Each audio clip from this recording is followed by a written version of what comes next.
Today on The Family Answer Man, we're answering your questions about safeguarding relationships and aging parents from a biblical worldview on the Family Answer Man program. I'm David Orgis, and I am here with Dr. Mark Crosby, the Family Answer Man himself. And this time is designed to answer questions commonly asked in both counseling and church settings. And our goal is to answer general questions from a biblical worldview through the lens of our collective years of experience and education to help you, our listeners, have a stronger, healthier, and happier family. We want to thank the incredible people at Winter's Air and Days Smokehouse and Specialty Meats for underwriting today's show. Winter's Air is located in Denham Springs and services the Denham Springs and surrounding areas. And Days Smokehouse is located at 35770 LA Highway 16, just north of Denham Springs, Louisiana. Now, this show is not a therapy session and is not specific advice for your situations. Mental health is a very serious issue. Family dynamics can be and often are very complicated and dynamic. So, for more in-depth answers to your questions, we encourage you to seek professional counsel specific to your unique circumstances. But we do hope that this episode of The Family Answer Man will encourage you and inspire you to make changes that will lead to a stronger, healthier, and happier family. Well, Dr. Mark, it's good to be here with you today, and it is a couple weeks into the brand new year, 2023. Yes. For everybody that's writing checks out there, they're probably still writing 2022.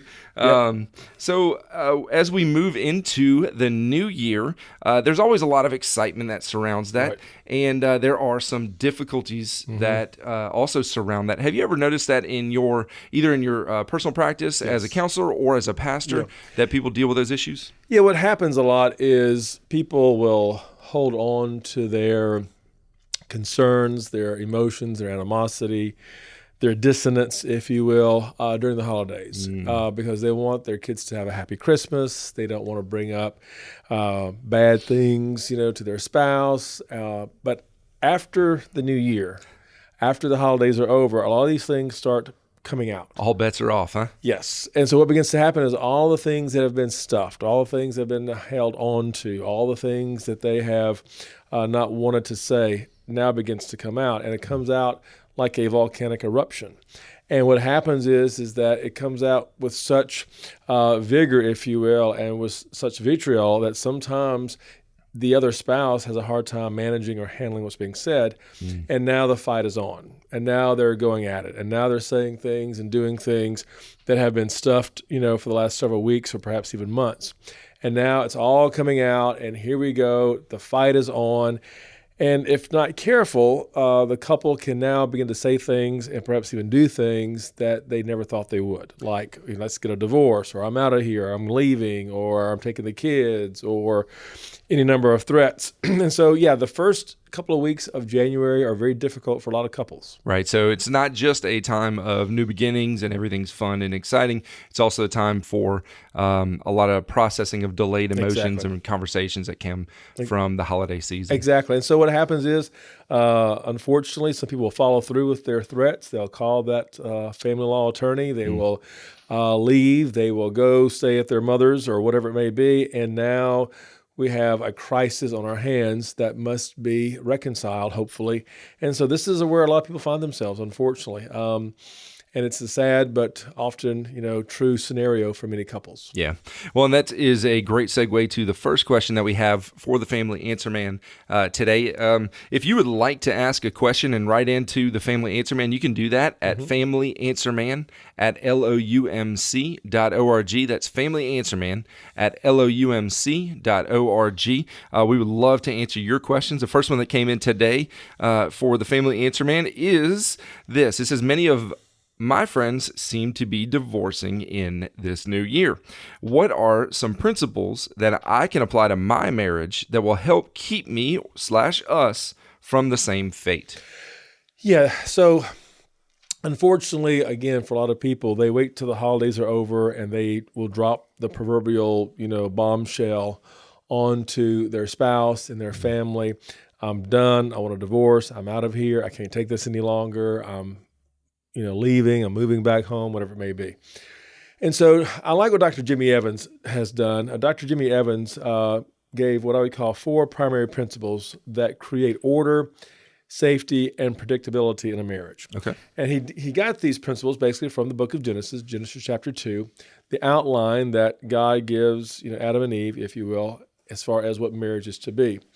And so what Dr. Evans has done here is that he's created what I call 4 laws or principles, if you will, on what makes marriage safe, what makes it predictable, what brings order, what brings a sense of attachment, if you will, to the married couple. And he says the first law is the law of priority. And what that means simply is this: couples must consistently work on making marriage the priority. In other words, your spouse must be your number one human priority. Now, most of our listening audience is Christians, and so of course our priority is the Lord, is the Messiah. That is our number one relationship. But when it comes to our human, if you will, interaction, relationships, our spouse really is our number one priority. What happens is this: over time, if we're not careful, our children may become our priority. Our career may become our priority. Our hobbies may become our priority. Again, we've said this before, that for a lot of men during this time of year, hunting season is in full force, and now hunting season becomes the priority. And again, there's nothing wrong with hunting, nothing wrong with gathering and bringing food, to the table. But when it becomes your priority over your spouse, then it's problematic. These other areas are important. Again, raising your children, loving your children, nurturing your children, all these things are important. All good things. Your career. You need to work hard. You need to go the extra mile. You need to provide for your family. But again, when they become the priority, your marriage will begin to suffer. And when your marriage suffers, I will argue these other areas suffer as well. But when your marriage is thriving, your hobbies, your children, your career will begin to blossom and succeed as well. Yeah, so there's a root and a fruit there. Exactly. And the priority of the marriage relationship is the root and all the rest of the fruit. Exactly. So when your marriage is your priority, when your spouse is your priority, that means several things. And people ask, so what does that mean? Well, it means, first of all, there's no secrets between you and your spouse. So many times we've heard, maybe on commercials or even TV shows, children saying to their mom, "Don't tell dad," or mom saying to the kids, "Don't tell your dad," or dad saying to the kids, "Don't tell your mom." Well, the reality is there should never be any secrets between a husband and wife. No other loyalties should be greater than between a husband and a wife. In other words, a lot of people will place their loyalty to their parents or to maybe a sibling or to maybe a grandparent or maybe even to a boss. And so what begins to happen is the loyalty becomes now towards this boss or this parent or this best friend or whomever, when that loyalty really should be to the spouse. Next, nothing else should take first place or any other relationship as far as any precedent. In other words, nothing is to take first place in this situation other than the marriage. So marriage must be in first place in order for it to do well. So if marriage is in first place, and that's the first law or principle is priority, what would be the second? The second one would be the law of purity. In other words, nothing gets between you and your spouse. Not a secret, not another person, not an addiction. Nothing gets between you and your spouse. And here is where I would argue you find a lot of problems, in the relationship. Most people can get through and manage the law of priority. If that, for example, if there's a season where the children are the priority or the career is a priority, most can work through that. But when something gets between you and your spouse, when there is an addiction, when there is another person, when there is a secret between you and your spouse, and that law of purity is now being denied and defied, what begins to happen now is things begin to break down. And I would argue that most couples, when this law is broken, that's when they begin to ask themselves, what do we do now? Where do we go from here? Is this really worth it? Do I need to end this relationship, etc.? Because now a secret, another person, an addiction has gotten involved and gotten between the spouses, and now the problem begins to get really, really bad. Yeah, and like you said, priority you can, for a season, manage. Kids have a really busy ball schedule. Exactly. Right? But this is on a different level. Of purity is something that steals something from the other spouse in the relationship. Exactly. The third law is the law of pursuit. And the reality is sometimes we forget this law. The law of pursuit means I want to pursue my spouse romantically. Sometimes we forget, that we need to keep the romance alive, if you will, that we need to say things and do things intentionally for that spouse to feel there's a sense of romance, especially for the wife. Most women want and need and desire that sense of romance. I'll also argue, and these are all begin with the letter R, so hopefully our listening audience can remember them, and the pastors who are listening out there can use them for that's right. So get sermon notes, sermon illustrations. But the law of pursuit begins, if you will, like I said earlier, with romantic pursuit. Secondly, with recreational pursuit. We forget sometimes that we are called to have fun. Having fun is important. Having fun with your spouse is important. Having fun and doing fun things with your spouse is important. And we forget that. Yeah. Now, we know how to cook. We know how to clean the house. We know how to wash the car. We know how to pay the bills. We know how to cut the grass. We know how to raise the children. We know how to do all these things as husbands and wives. But one thing we have lost is pursuing a sense of recreation.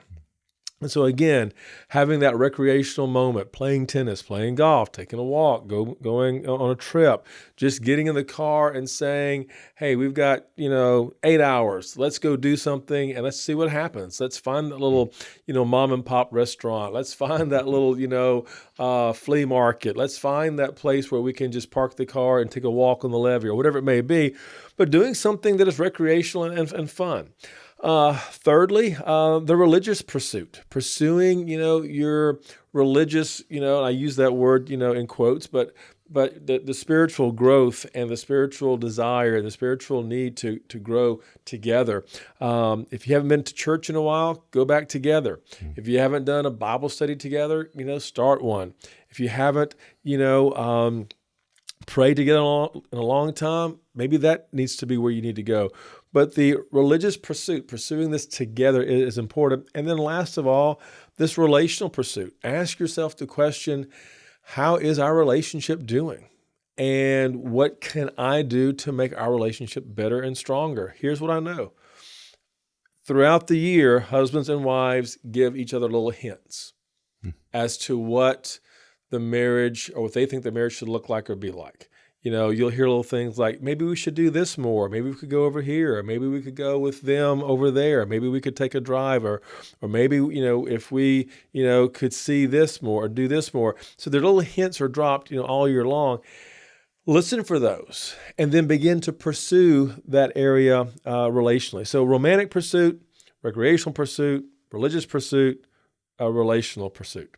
Again, all this is designed to make your marriage better this year than it was last year. So that is the law of pursuit. The fourth law, again, as we said before, is the law of partnership. Again, when you are in partnership and when you're being pursued and when your spouse is saying, and this is very important for women to men, when men hear from their wives, I'm proud of you, I want you. When women hear from their husbands, I love you, and how can I serve you? This creates this strong pursuit, and thus this creates a strong partnership. The Bible says the two have become one. A partnership that says all that I am and all that I have is yours. In my practice, I meet so many couples who say things like, well, this is, I'll pay this bill, you pay that bill. So many couples who say, well, I've got this account, you have that account. And I understand what they're saying, and I'm not saying it's necessarily bad or wrong, but it does begin to tear away at the oneness of marriage. Right. Yeah, and there's a great ministry quote that I like, and it's that two combined influences are greater than two influences with the same goal. Yeah. And so when the two come together, same thing in marriage, if not just two people side by side working generally toward the same goal, but two people working together, combined together in unity, adds a lot of strength. Well, again, what's happening here is that for a lot of people, they're using the business model to create their marriage. Here's your department, here's my department. Right, and hopefully we'll work together in our departments and the business will thrive. Yeah. Some use what I call the roommate model. We're under the same roof, but we're going to do different things. But you know what? I'm going to pay my bill, you pay your bill. This is my carton of milk, this is your carton of eggs. And so that roommate model, but the biblical model is the one that says the two become one. There is a unity there. What's mine is yours. What yours is mine. It's ours. It's for us. Where I go, you go. What I obtain or gain, you obtain or gain. And so there is a benefit of both. Yeah. It must benefit both. It must be endorsed by both because there is that oneness there, and that is that law of partnership. So here's the point. Growing in these areas is crucial. These things do not happen overnight. These principles, these laws, if you will, are not ingrained in us overnight. We must know them, then we must apply them. And as you begin to do these things, you begin to grow healthier and stronger in your marriage. Because here's what I'll argue. This lady said that many of her friends, are divorcing. I will argue if you look at these marriages and why they failed, I will argue it's because one or all of these laws were broken. They did not put their marriage in first place, the law of priority. They allowed something or someone to get between them and their spouse, the law of purity. They did not pursue, the other person in relationship or in their religious commitment or in their recreational commitment. So there was no pursuit there between the spouses. And they never felt like they were a partner. They felt like they were more roommates. They felt like they were more in business together than this unified, partnership, if you will. And so when the law of purity, the law of priority, the law of pursuit, and the law of partnership, when these laws are broken, then in many cases, the marriage will either fail or be extremely dysfunctional. And there you have it. You have 4 easy, practical to put into play. 4 things all start with P: priority, purity, pursuit, and partnership. Right. Put those principles into play in your marriage, and they will help to develop a stronger, healthier marriage, which Exactly. Will be the safeguard against any kind of growth apart or those hard feelings that you talked about that are stuffed and buried. So that is a great first question. And we do have a second question for today for the Family Answer Man. Yes. And it is a little bit different, but I know another question that comes up a lot during the holidays, and there specifically does. It says, during the holidays, I noticed my elderly parents showing signs of aging. Less energy, forgetting names, not as involved with cooking. I'm worried that they may be showing signs of dementia. What should we do? Wow. Well, again, it's unfortunate, but I think most of our listening audience can relate to this on some level. Right. We have parents, perhaps we have grandparents that they're aging. And again, the truth is we're all aging. And so, but what happens is, you begin to notice this as families come together. Maybe you haven't seen your parents or grandparents in a few weeks or a few months, and then you see them for the first time, maybe in several weeks or several months, or maybe in some cases a year or two. And you begin to realize that something is amiss, And so again, the truth is we're all aging. And for some with this aging process comes a cognitive decline. We're not as sharp. We don't think as clearly. We have what some would call brain fog. Some even have a cognitive disease. And one of this may be the early stages of Alzheimer's. The Alzheimer's Association estimates that 6.2 million Americans over the age of 65 are living with Alzheimer's. Wow. That's a big number. That's a lot. 6.2 million people over the age of 65 living with Alzheimer's. Not only that, but Alzheimer's is the 6th leading cause of death, and that's something we need to be mindful of as well. And the truth is, especially in the mental health field, there is no quick fix or easy solution to dementia, to cognitive decline. But here are some things I think we need to think about. And here are some things I think we need to maybe begin to address, some things maybe we can begin to do that I believe may help the aging loved one and the family of the aging loved one. So here are a few things that for our listening audience that I think may be helpful and that I've seen to be helpful in a very similar situation as this question. Number one, help the aging parent or grandparent. Help them to think and do more that is going to be, again, using their cognitive abilities or their brain, if you will. In other words, encourage them to read more books. Encourage them to read a little bit each day. Encourage them to do crossword puzzles. I have an aunt who is 88 years old. She lives by herself in Bradenton, Florida. And I'm telling you, at 88, she is as sharp as anybody you'd ever meet.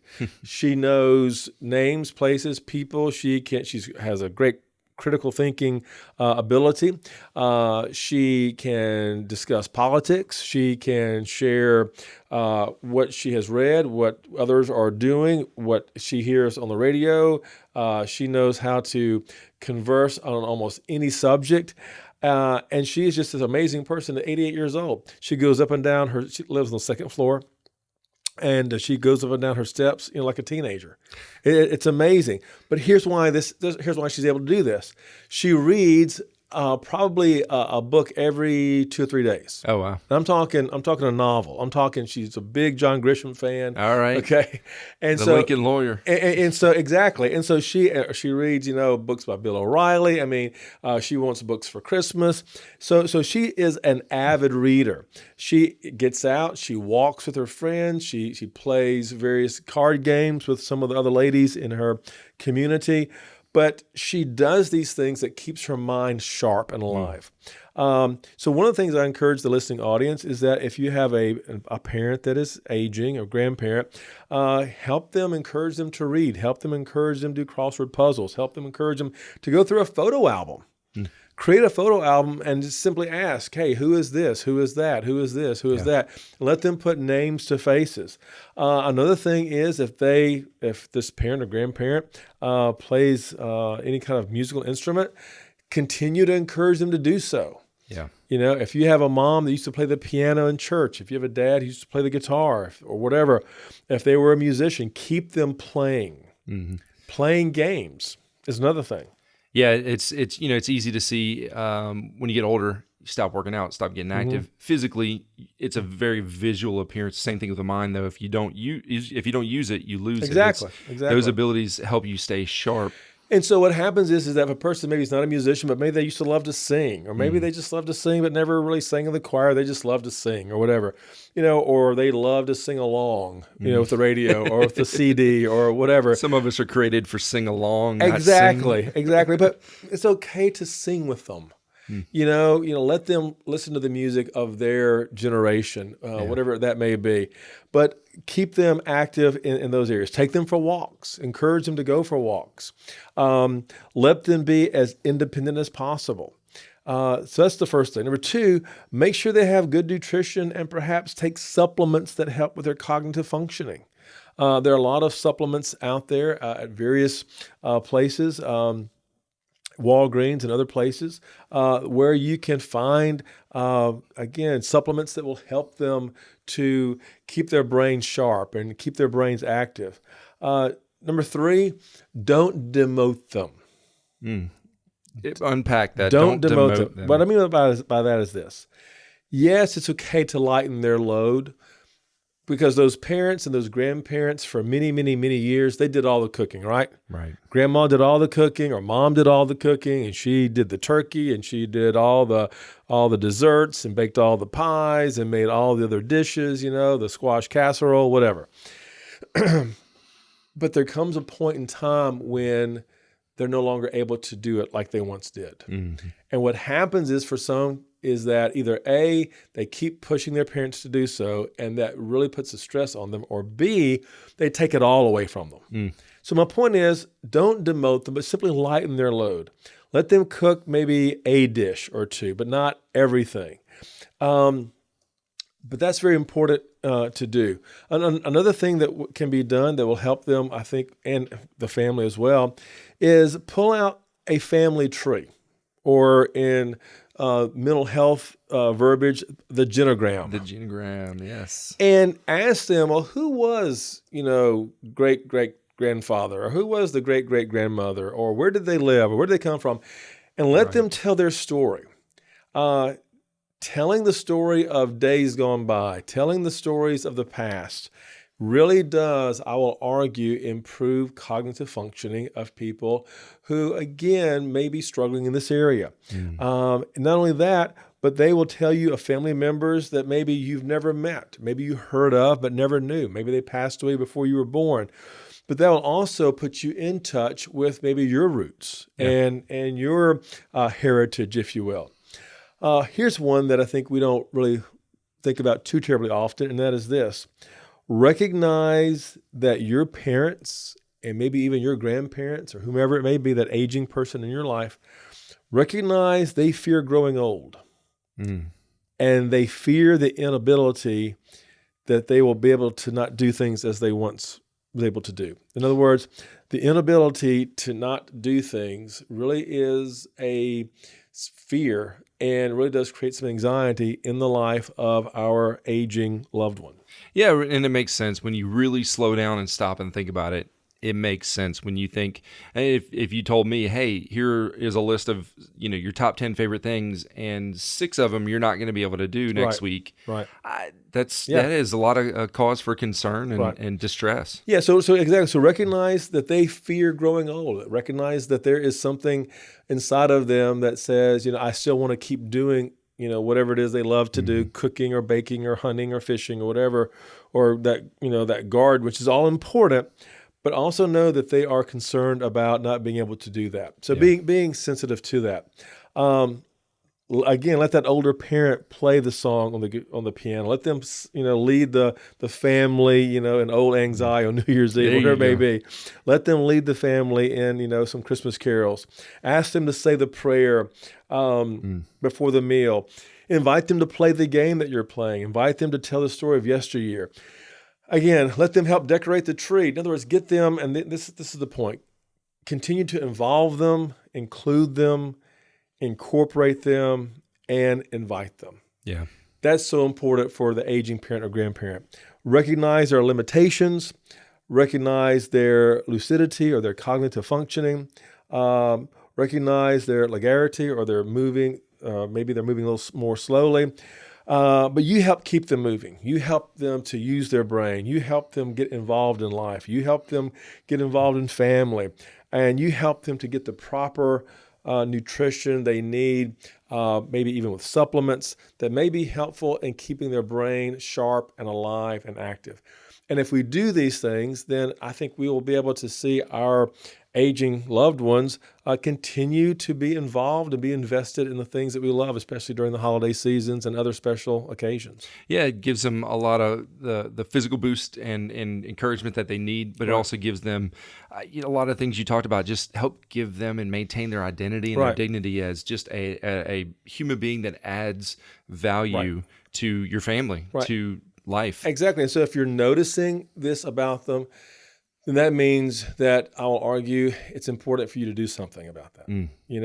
If you notice that they're declining, if you notice that there's some things that aren't going like they used to do or be like they used to be, then okay, that's part of the aging process. But now it's important for you to then take some action to slow down this aging process and to allow them to do some things that they still enjoy doing. Well, there you have it from the Family Answer Man himself, Dr. Mark Crosby. We want to thank you today for joining us on the Family Answer Man program, and we want to thank the incredible people at Winter's Air and Days Smokehouse and Specialty Meats for underwriting today's show. As a reminder, this is not a therapy session, nor is this advice specific to your situations. Mental health is a very serious issue, and family dynamics can be and often are very complicated. So for in-depth answers to your questions, we encourage you to seek professional counsel and specific advice to your circumstances. But we do hope that today's episode of the Family Answer Man will encourage you and inspire you to make changes that will lead to a stronger, healthier, and happier family.